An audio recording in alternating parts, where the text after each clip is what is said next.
ಕೆಳಗಿನ ಪ್ರಶ್ನೆಗಳಿಗೆ ಒಂದು ವಾಕ್ಯದಲ್ಲಿ ಉತ್ತರಿಸಿರಿ. ವೈದ್ಯನ ನಡಿಗೆಯಲ್ಲಿ ಧಾವಂತವಿತ್ತು ಏಕೆ? ವೈದ್ಯನ ನಡಿಗೆಯಲ್ಲಿ ರೋಗಿಯೊಬ್ಬನನ್ನು ಉಳಿಸುವ ಧಾವಂತವಿತ್ತು. ಧಾವಂತ ಅಂದರೆ ಅರ್ಜೆಂಟಾಗಿ ರೋಗಿಯನ್ನು ಉಳಿಸಬೇಕಾಗಿತ್ತು ಆ ವೈದ್ಯ. ಅಂದರೆ ರೋಗಿ ಗಂಭೀರ ಪರಿಸ್ಥಿತಿಯಲ್ಲಿದ್ದ, ಏನು ಸೀರಿಯಸ್ ಆಗಿದ್ದಾರೆ ಅಂತೀವಲ್ಲ ಹಾಗೆ ಇದ್ದ. ಆದ ಕಾರಣ ಅವನನ್ನು ಅರ್ಜೆಂಟಾಗಿ ಉಳಿಸಬೇಕು ಅಂತ ವೈದ್ಯರು ಲಘು ಬಗೆಯಿಂದ ಧಾವಂತದಿಂದ ನಡೀತಾ ಇದ್ರು. ಆಪರೇಷನ್ ಕೊಠಡಿಯ ಬಳಿ ಇದ್ದ ತಂದೆಯ ಮುಖದಲ್ಲಿ ಯಾವ ಆತಂಕವಿತ್ತು? ಆಪರೇಷನ್ ಕೊಠಡಿಯ ಬಳಿ ಇದ್ದ ತಂದೆಯ ಮುಖದಲ್ಲಿ ನಾನು ಮರಳಿ ನನ್ನ ಮಗನನ್ನು ಜೀವಂತವಾಗಿ ನೋಡುತ್ತೇನೆಯೋ ಇಲ್ಲವೋ ಎಂಬ ಆತಂಕವಿತ್ತು. ಅಂದರೆ ನನ್ನ ಮಗನನ್ನು ಮತ್ತೆ ನಾನು ಜೀವಂತವಾಗಿ ನೋಡ್ತೇನೋ ಇಲ್ವೋ ಅಂತ ಆ ತಂದೆಗೆ ಆತಂಕವಿತ್ತು. ಅಂದರೆ ಆ ಮಗ ಅಷ್ಟೊಂದು ಗಂಭೀರ ಪರಿಸ್ಥಿತಿಯಲ್ಲಿ ಇದ್ದ. ಸಾವಿನ ಬಗ್ಗೆ ವೈದ್ಯರು ಏನೆಂದು ಹೇಳಿದರು? ವೈದ್ಯರಾದ ನಾವು ಸಾವನ್ನು ಮುಂದೂಡಬಹುದೇ ವಿನ ಸಾವಿನಿಂದ ಸಂಪೂರ್ಣವಾಗಿ ಬಚಾವು ಮಾಡುವ ಶಕ್ತಿ ನಮಗೂ ಇಲ್ಲ ಎಂದು ಹೇಳಿದರು. ಅಂದರೆ ಸಾಮಾನ್ಯವಾಗಿ ಹೇಳ್ತಾರೆ ವೈದ್ಯರು ದೇವರಲ್ಲ ಅಂತ. ವೈದ್ಯರು ಹೇಳ್ತಾರೆ ನಮ್ಮನ್ನು ಎಲ್ಲರೂ ದೇವರು ಅಂತ ಕರಿಬಹುದು, ಆದರೆ ನಾವು ದೇವರಲ್ಲ, ನಮಗೂ ಕೂಡ ಒಂದು ಲಿಮಿಟೇಷನ್ ಇದೆ, ನಾವು ಕೂಡ ಸಾವನ್ನು ಮುಂದೂಡಬಹುದು, ಆದರೆ ಸಂಪೂರ್ಣವಾಗಿ ಬಚಾವು ಮಾಡುವ ಶಕ್ತಿ ನಮಗೂ ಇಲ್ಲ ಅಂತ ವೈದ್ಯರು ಹೇಳಿದರು. ವೈದ್ಯೋ ನಾರಾಯಣೋ ಹರಿ ಅಂತಾರೆ. ಅಂದರೆ ವೈದ್ಯರು ದೇವರ ಸ್ವರೂಪ ಅಂತ. ಆದರೆ ಅವರು ಕೂಡ ದೇವರಾಗಲಿಕ್ಕೆ ಸಾಧ್ಯವಿಲ್ಲ ಅಂತ ತಮ್ಮ ಒಂದು ಅಸಹಾಯಕತೆಯನ್ನು ಇಲ್ಲಿ ಹೇಳ್ತಾರೆ. ವ್ಯಕ್ತಿಗೆ ಕಷ್ಟದ ಭಾರ ಅರ್ಥವಾಗುವುದು ಯಾವಾಗ? ವ್ಯಕ್ತಿಗೆ ಕಷ್ಟದ ಭಾರ ಅರ್ಥವಾಗುವುದು ಯಾವಾಗವೆಂದರೆ ತಾನೇ ಆ ಕಷ್ಟಕ್ಕೆ ಸಿಲುಕಿದಾಗ ಅದರ ಭಾರ ಅರ್ಥವಾಗುವುದು. ಅಂದರೆ ತನಗೆ ಕಷ್ಟ ಬಂದಾಗ ಆ ಕಷ್ಟದ ಭಾರ ಏನು ಅಂತ ಅರ್ಥವಾಗ್ತದೆ. ವೈದ್ಯರು ಆಪರೇಷನ್ ಮುಗಿಸಿ ಅವಸರದಿಂದ ಮನೆಗೆ ತೆರಳಿದ್ದು ಏಕೆ?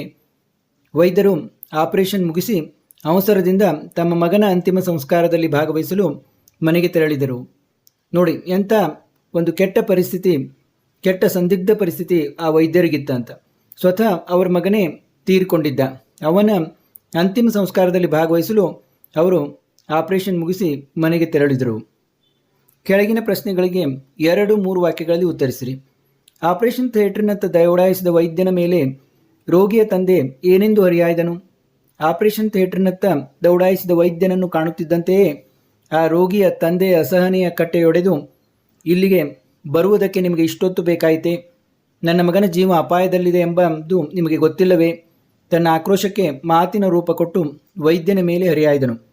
ಅಂದರೆ ಅವನ ಸಹನೆಯ ಮೀರಿ ಆತ ವೈದ್ಯರ ಮೇಲೆ ಬೈತಾ ಇದ್ದಾನೆ, ವೈದ್ಯರನ್ನು ನಿಂದಿಸ್ತಾ ಇದ್ದಾನೆ. ಇಲ್ಲಿಗೆ ಬರುವುದಕ್ಕೆ ನಿಮ್ಗೆ ಇಷ್ಟೊತ್ತು ಬೇಕಾಯ್ತೆ? ನನ್ನ ಮಗನ ಜೀವ ಅಪಾಯದಲ್ಲಿದೆ ಅಂತ ನಿಮ್ಗೆ ಗೊತ್ತಿಲ್ವೇ ಅಂತ ಆಕ್ರೋಶದಿಂದ ಹೇಳ್ತಾನೆ. ವೈದ್ಯರು ಆಕ್ರೋಶದಲ್ಲಿದ್ದ ರೋಗಿಯ ತಂದೆಯನ್ನು ಏನೆಂದು ವಿನಂತಿಸಿಕೊಂಡರು?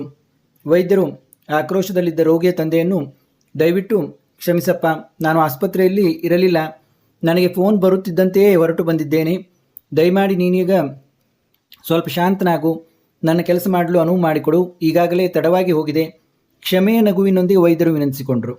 ಅಂದರೆ ವೈದ್ಯರು ಆ ರೋಗಿಯ ತಂದೆಯನ್ನು ದಯಮಾಡಿ ಕ್ಷಮಿಸು, ನಾನು ಆಸ್ಪತ್ರೆಯಲ್ಲಿ ಇರಲಿಲ್ಲ, ಈಗ ನನಗೆ ಗೊತ್ತಾಯಿತು, ನಾನು ಹೊರಟು ಬಂದಿದ್ದೀನಿ, ನೀನು ಸ್ವಲ್ಪ ಶಾಂತ ಆಗು, ನಾನು ಕೆಲಸ ಮಾಡಲಿಕ್ಕೆ ನನಗೆ ಅನುವು ಮಾಡಿಕೊಡು ಅಂತ ವಿನಂತಿ ಮಾಡ್ಕೋತಾರೆ.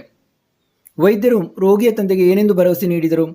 ವೈದ್ಯರು ರೋಗಿಯ ತಂದೆಗೆ, ಒಬ್ಬ ವೈದ್ಯನಾಗಿ ನಾನು ಏನು ಮಾಡಬಲ್ಲೆನೋ ಅದನ್ನು ಪ್ರಾಮಾಣಿಕವಾಗಿ ಮಾಡುತ್ತೇನೆ, ನಿನ್ನ ಮಗನನ್ನು ಉಳಿಸಲು ನನ್ನೆಲ್ಲ ಸಾಮರ್ಥ್ಯವನ್ನು ಪಣಕ್ಕಿಡುತ್ತೇನೆ, ಆದರೂ ನಮ್ಮ ವಿವಿಧ ಶಕ್ತಿಯ ಮುಂದೆ ನಮ್ಮ ಆಟವೇನು ನಡೆಯದು. ವೈದ್ಯರಾದವರು ಸಾವನ್ನು ಮುಂದೂಡಬಹುದೇ ವಿನ ಸಾವಿನಿಂದ ಸಂಪೂರ್ಣವಾಗಿ ಬಚಾವು ಮಾಡುವ ಶಕ್ತಿ ನಮಗೂ ಇಲ್ಲ. ದೇವರ ಬಳಿ ನಿನ್ನ ಮಗನನ್ನು ಉಳಿಸಿಕೊಡುವಂತೆ ಬೇಡಿಕೋ ಎಂದು ಭರವಸೆ ನೀಡಿದರು.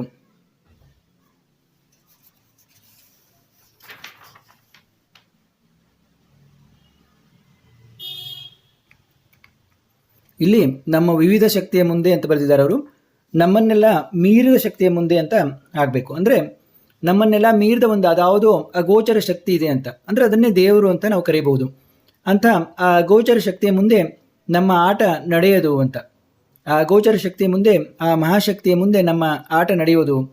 ಹಣೆ ಬರದಲ್ಲಿ ಬರೆದಿದ್ದರೆ ಏನು ಮಾಡಲಿಕ್ಕಾಗ್ತದೆ ಅಂತಾರಲ್ಲ, ದೇವರು ಅವನ ಆಯುಷನ್ನು ಕಡಿಮೆ ಇಟ್ಟಿದ್ದರೆ ನಾವೇನು ಮಾಡಲಿಕ್ಕಾಗ್ತದೆ ಅಂತ ಮಾತಾಡ್ತಾರೆ. ಆ ರೀತಿ ಆ ಶಕ್ತಿಯ ಮುಂದೆ, ಆ ದೇವರ ಶಕ್ತಿಯ ಮುಂದೆ ನಮ್ಮ ಆಟವೇನು ನಡೆಯದು ಅಂತ. ನೀವು ನಮ್ಮನ್ನೆಲ್ಲ ಮೀರಿದ ಶಕ್ತಿಯ ಮುಂದೆ ಅಥವಾ ದೇವರ ಶಕ್ತಿಯ ಮುಂದೆ ಅಂತ ಬರೀಬೋದು. ನಮ್ಮ ಆಟವೇನು ನಡೆಯದು ಅಂತ ಹೇಳ್ತಾನೆ. ದೇವರ ಬಳಿ ನಿನ್ನ ಮಗನನ್ನು ಉಳಿಸಿಕೊಡುವಂತೆ ಬೇಡಿಕೋ ಎಂದು ಭರವಸೆ ನೀಡಿದರು. ಆಪರೇಷನ್ ಮುಗಿಸಿ ಹೊರನಡೆದ ವೈದ್ಯರನ್ನು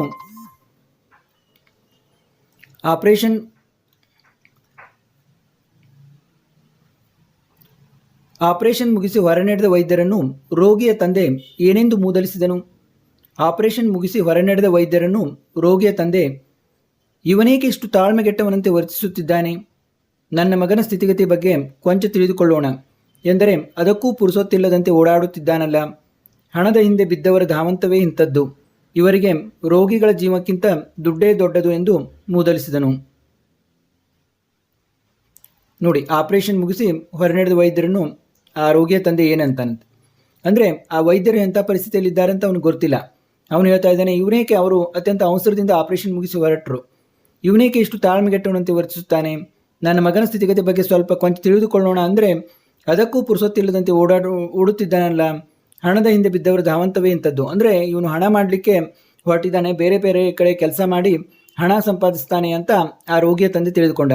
ಇವರಿಗೆ ರೋಗಿಗಳ ಜೀವಕ್ಕಿಂತ ದುಡ್ಡೇ ದೊಡ್ಡದು ಅಂತ ಮೂದಲಿಸಿದ. ಅಂದರೆ ಇವನು ಬೇರೆ ಬೇರೆ ಹಾಸ್ಪಿಟ್ಲಿಗೆ ತಿರುಗಾಡಿ ಅಲ್ಲಿಯೂ ಕೂಡ ಕೆಲಸ ಮಾಡಿ ಹಣ ಸಂಪಾದಿಸ್ತಾನೆ, ಹೆಚ್ಚು ಹೆಚ್ಚು ಹಣ ಸಂಪಾದಿಸ್ತಾ ಇದ್ದಾನೆ ಈ ವೈದ್ಯ.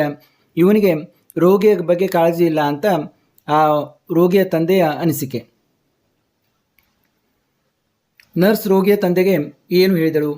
ನರ್ಸ್ ರೋಗಿಯ ತಂದೆಗೆ, ಅವರ ಮಗ ನಿನ್ನೆಯಷ್ಟೇ ನಡೆದ ಆಕ್ಸಿಡೆಂಟ್ನಲ್ಲಿ ಸತ್ತು ಹೋದ. ಪಾಪ, ನಾವು ಅವರಿಗೆ ಫೋನ್ ಮಾಡಿದಾಗ ತಮ್ಮ ಮಗನ ಅಂತ್ಯಕ್ರಿಯೆ ದುಃಖದ ಮಡುವಿನಲ್ಲಿದ್ದರು. ನಿನ್ನ ಮಗನ ಆಪರೇಷನ್ ತುರ್ತನ್ನು ಹೇಳುತ್ತಿದ್ದಂತೆಯೇ ಆ ಕೆಲಸವನ್ನು ಅರ್ಧಕ್ಕೆ ಬಿಟ್ಟು ಬಂದಿದ್ದರು. ನಿನ್ನ ಮಗನ ಜೀವ ಉಳಿಸಿದರು. ಈಗ ಅವರು ತಮ್ಮ ಮಗನ ಅಂತಿಮ ವಿದಾಯಕ್ಕೆ ಹೋಗುತ್ತಿದ್ದಾರೆ ಎಂದು ಹೇಳಿದಳು. ನೋಡಿ, ಆ ರೋಗಿಯ ತಂದೆಗೆ ಪರಿಸ್ಥಿತಿಯ ಅರಿವಿರಲಿಲ್ಲ. ನರ್ಸ್ ಹೇಳ್ತಾಳೆ, ಅವರ ಮಗ ನಿನ್ನೆಯಷ್ಟೇ ನಡೆದ ಆಕ್ಸಿಡೆಂಟ್ನಲ್ಲಿ ಸತ್ತು ಹೋದ. ಪಾಪ, ನಾವು ಅವರಿಗೆ ಫೋನ್ ಮಾಡಿದಾಗ ತಮ್ಮ ಮಗನ ಅಂತ್ಯಕ್ರಿಯೆ ದುಃಖದ ಮಡುವಿನಲ್ಲಿದ್ದರು. ನಿನ್ನ ಮಗನ ಆಪರೇಷನ್ ತುರ್ತನ್ನು ಹೇಳುತ್ತಿದ್ದಂತೆ ಆ ಕೆಲಸವನ್ನು ಅರ್ಧಕ್ಕೆ ಬಿಟ್ಟು ಬಂದಿದ್ದರು. ನಿನ್ನ ಮಗನ ಜೀವ ಉಳಿಸಿದರು. ಈಗ ಅವರು ತಮ್ಮ ಮಗನ ಅಂತಿಮ ವಿದಾಯಕ್ಕೆ ಹೋಗುತ್ತಿದ್ದಾರೆ ಅಂತ ಹೇಳ್ತಾಳೆ. ಕೆಳಗಿನ ಪ್ರಶ್ನೆಗಳಿಗೆ 7-8 ವಾಕ್ಯಗಳಲ್ಲಿ ಉತ್ತರಿಸಿರಿ. ವೈದ್ಯ ಹಾಗೂ ರೋಗಿಯ ತಂದೆಯ ನಡುವೆ ಯಾವ ಮಾತುಕತೆಗಳು ನಡೆದವು? ಒಮ್ಮೆ ರೋಗಿಯ ತಂದೆ ತಮ್ಮ ಮಗನನ್ನು ಉಳಿಸಿಕೊಳ್ಳಲು ವೈದ್ಯನಿಗಾಗಿ ಆಸ್ಪತ್ರೆಯಲ್ಲಿ ಕಾಯುತ್ತಿದ್ದನು. ಸಮಯಕ್ಕೆ ಬಾರದ ವೈದ್ಯನ ಮೇಲೆ ರೋಗಿಯ ತಂದೆಗೆ ಸಿಟ್ಟಿತ್ತು. ಅದರಂತೆ ವೈದ್ಯ ಆಪರೇಷನ್ ಥಿಯೇಟರ್ ಬಳಿ ಬಂದಾಗ ರೋಗಿಯ ತಂದೆ, ಇಲ್ಲಿಗೆ ಬರುವುದಕ್ಕೆ ನಿಮಗೆ ಇಷ್ಟೊತ್ತು ಬೇಕಾಯಿತೆ? ನನ್ನ ಮಗನ ಜೀವ ಅಪಾಯದಲ್ಲಿರುವುದು ನಿಮಗೆ ತಿಳಿದಿಲ್ಲವೇ? ನಿಮಗೆ ಕಿಂಚಿತ್ತಾದರೂ ಜವಾಬ್ದಾರಿ ಇಲ್ಲವೇ ಎಂದು ಗುಡುಗಿದರು. ಅವರ ಮಾತುಗಳನ್ನು ತಾಳ್ಮೆಯಿಂದ ಕೇಳಿದ ವೈದ್ಯ, ದಯವಿಟ್ಟು ಕ್ಷಮಿಸಿ, ನಾನು ಆಸ್ಪತ್ರೆಯಲ್ಲಿ ಇರಲಿಲ್ಲ. ನನಗೆ ಫೋನ್ ಬರುತ್ತಿದ್ದಂತೆ ಹೊರಟು ಬಂದಿದ್ದೇನೆ.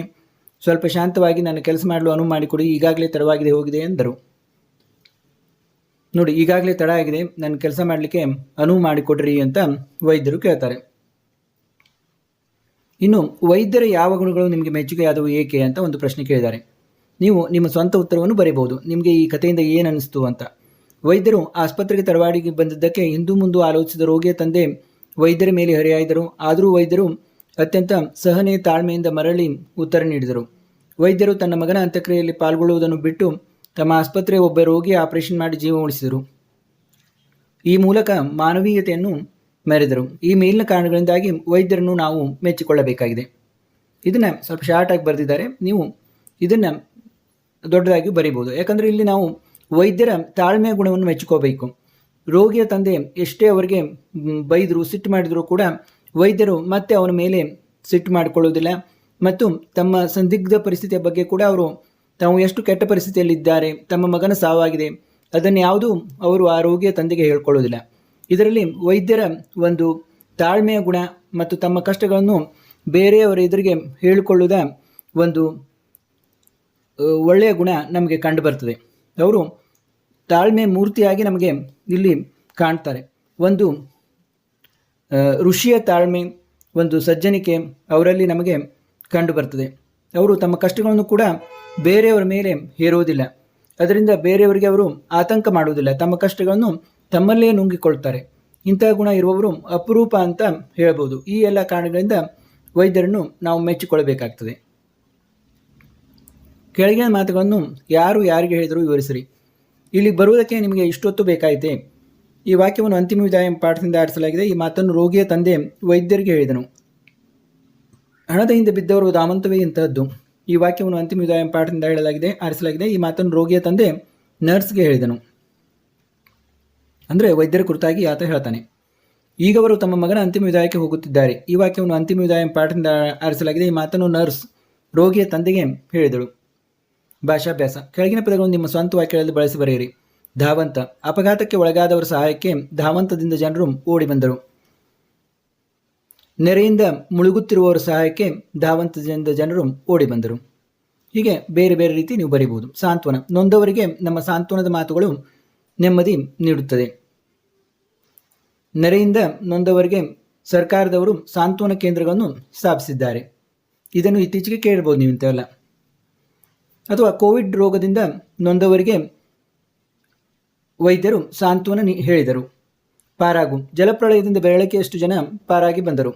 ಕೋವಿಡ್ ರೋಗದಿಂದ ನರಳುತ್ತಿದ್ದ ರೋಗಿ ವೈದ್ಯರ ಸಹಾಯದಿಂದ ಪಾರಾಗಿ ಬಂದನು ಅಂತ ಕೂಡ ಹೇಳ್ಬೋದು. ಮೂದಲಿಸು. ಕಿರಿಯರು ಹಿರಿಯರನ್ನು ಮೂದಲಿಸಬಾರದು. ಒಡೆಯನ ಮೂದಲಿಸುವಿಕೆಯಿಂದಾಗಿ ರಮೇಶನು ತೀವ್ರ ನೊಂದುಕೊಂಡನು. ವಿದ್ಯಾರ್ಥಿಗೆ ಲೆಕ್ಕ ಮಾಡಲು ಬರೆದದ್ದನ್ನು ನೋಡಿ ಶಿಕ್ಷಕರು ಅವನಿಗೆ ಮೂದಲಿಸಿದರು. ಹೀಗೆ ಬೇರೆ ಬೇರೆ ರೀತಿ ವಾಕ್ಯವನ್ನು ನೀವು ಬರೀಬಹುದು. ಆಕ್ರೋಶ. ಸರ್ಕಾರ ಜಾರಿಗೆ ತಂದ ನೀತಿಯಿಂದ ಜನರು ಆಕ್ರೋಶಕ್ಕೆ ಒಳಗಾದರು. ಈಗ ನೀವು ದಿನವೂ ಪೇಪರ್ನಲ್ಲಿ ಓದ್ತೀರಾ, ಕೃಷಿ ಕಾಯ್ದೆಯಿಂದಾಗಿ ರೈತರು ಆಕ್ರೋಶಕ್ಕೆ ಒಳಗಾದರು. ವಿದಾಯ. ಕರ್ಣನ ಸಾವಿನ ವಿದಾಯ ದುರ್ಯೋಧನಿಗೆ ವೇದನೆ ತಂದಿಕೊಟ್ಟಿತು. ಇನ್ನು ಬೇರೆ ರೀತಿಯನ್ನು ನೀವು ಹೇಳ್ಬೋದು. 10ನೇ ತರಗತಿ ವಿದ್ಯಾರ್ಥಿಗಳು ತಾವು ಕಲಿತ ಶಾಲೆಗೆ ವಿದಾಯ ಹೇಳಿದರು. ಕೆಳಗಿನ ಪದಗಳಿಗೆ ವಿರುದ್ಧಾರ್ಥಕ ಪದಗಳನ್ನು ಬರೆಯಿರಿ. ರೋಗಿ, ನಿರೋಗಿ, ಶಕ್ತಿ, ನಿಶಕ್ತಿ ಅಥವಾ ಅಶಕ್ತಿ ಅಂತ ಹೇಳ್ಬೋದು. ಶಕ್ತಿ, ಅಶಕ್ತಿ. ಸಾವು, ಹುಟ್ಟು, ಜನನ. ಅಸಹನೆ, ಸಹನೆ, ದುಃಖ, ಸುಖ, ಶಾಂತ, ಅಶಾಂತ, ಅಂತಿಮ, ಆರಂಭ. ಪ್ರಾಮಾಣಿಕ, ಅಪ್ರಾಮಾಣಿಕ. ಕೆಳಗಿನ ಪದಗಳನ್ನು ಬಿಡಿಸಿ ಬರೆಯಿರಿ. ತಾಳ್ಮೆಗೆಟ್ಟ, ತಾಳ್ಮೆ ಪ್ಲಸ್ ಕೆಟ್ಟ. ಪ್ರಾಣಾಪಾಯ, ಪ್ರಾಣ ಪ್ಲಸ್ ಅಪಾಯ. ಮತ್ತೇನಾದರೂ, ಮತ್ತೆ ಪ್ಲಸ್ ಏನಾದರೂ. ಇಲ್ಲಿ ದೀರ್ಘ ಬರೆಯುವುದು ಬೇಡ. ಮತ್ತೆ ಪ್ಲಸ್ ಏನಾದರೂ ಅಂತ ಬರೆಯಿರಿ. ಪಣಕ್ಕಿಡು, ಪಣಕ್ಕೆ ಪ್ಲಸ್ ಇಡು, ಪಣಕ್ಕಿಡು. ಬೇಸರವಾಯಿತು, ಬೇಸರ ಪ್ಲಸ್ ಆಯಿತು, ಬೇಸರವಾಯಿತು. ಕೆಳಗೆ ನೀಡಿದ ಅನ್ಯ ದೇಶೀಯ ಪದಗಳಿಗೆ ಸಮಾನಾಂತರ ಕನ್ನಡ ಪದಗಳನ್ನು ಬರೆಯಿರಿ. ಮಾದರಿ, ನರ್ಸ್, ದಾದಿ. ಫೋನ್, ದೂರವಾಣಿ, ಜಂಗಮವಾಣಿ. ರೂಮ್, ಕೊಠಡಿ, ಕೋಣೆ. ಆಪರೇಷನ್, ಶಸ್ತ್ರಚಿಕಿತ್ಸೆ. ಆಕ್ಸಿಡೆಂಟ್, ಅಪಘಾತ. ಥಿಯೇಟರ್, ಚಿತ್ರಮಂದಿರ. ಸಿಸ್ಟರ್, ದಾದಿ, ಸೇವಕಿ ಅಂತ ಕೂಡ ಬರೀಬೋದು. ಇಲ್ಲಿಗೆ ಈ ಅಂತಿಮ ವಿದಾಯ ಪಾಠದ ಪ್ರಶ್ನೋತ್ತರಗಳು ಮುಗಿದವು. ನಿಮ್ಮ ಉಳಿದ ಪಾಠಗಳನ್ನು ಕೂಡ ಪ್ಲೇಲಿಸ್ಟ್ನಲ್ಲಿ ನೋಡಿರಿ. ಗಿರೀಶ್ ತಾಳಿಕಟ್ಟೆಯವರು ಒಬ್ಬ ದಂತ ವೈದ್ಯರು. ಅವರು ಹೀಗಾಗಿ ಒಂದು ವೈದ್ಯರ ಬಗೆಗೆ ಸಂಬಂಧಿಸಿದಂಥ ಸಂಗತಿಯನ್ನು ಈ ಪಾಠದಲ್ಲಿ ಬರೆದಿದ್ದಾರೆ. ಗಿರೀಶ್ ತಾಳಿಕಟ್ಟೆ ಇವರು ಚಿತ್ರದುರ್ಗ ಜಿಲ್ಲೆಯ ತಾಳಿಕಟ್ಟೆಯಲ್ಲಿ 1984ರಲ್ಲಿ ಜನಿಸಿದರು. ದಂತ ವೈದ್ಯಕೀಯ ಪದವೀಧರರಾದ ಇವರು ಹಲ್ಲು ಮತ್ತು ಒಸಡು, ಕಾರಣ ಪರಿಹಾರ, ವೈದ್ಯ ಪದಗಳ ಅರ್ಥವಿವರಣಾ ಕೋಶ, ಮೆಂಟಲ್ ಹೆಲ್ತ್ ಟಿಪ್ಸ್ ಮುಂತಾದ ಆರೋಗ್ಯ ವಿಜ್ಞಾನಕ್ಕೆ ಸಂಬಂಧಿಸಿದ ಕೃತಿಗಳನ್ನು, ಟರ್ನಿಂಗ್ ಪಾಯಿಂಟ್, ವಿಚಾರ ವಿನಿಮಯ, SSLC ನಂತರ ಮುಂದೇನು ಮುಂತಾದ ವ್ಯಕ್ತಿತ್ವ ವಿಕಸನ ಮತ್ತು ವೃತ್ತಿ ಮಾರ್ಗದರ್ಶನ ಕೃತಿಗಳನ್ನು, ಜನ್ ಕಥೆಗಳು, ಕಾಡುವ ಕಥೆಗಳು ಎಂಬ ಕಥಾ ಸಂಕಲನಗಳನ್ನು ಬರೆದಿದ್ದಾರೆ. ನೋಡಿ, ವೈದ್ಯರಾಗಿದ್ದುಕೊಂಡು ಇಷ್ಟೊಂದು ಸಾಹಿತ್ಯ ಕೃಷಿಯನ್ನು ಗಿರೀಶ್ ತಾಳಿಕಟ್ಟೆಯವರು ಮಾಡಿದ್ದಾರೆ. ಪ್ರಸ್ತುತ ಅಂತಿಮ ವಿದಾಯ ಗದ್ಯಭಾಗವನ್ನು ಅವರ ಕಾಡುವ ಕಥೆಗಳು ಕೃತಿಯಿಂದ ಆಯ್ದುಕೊಳ್ಳಲಾಗಿದೆ.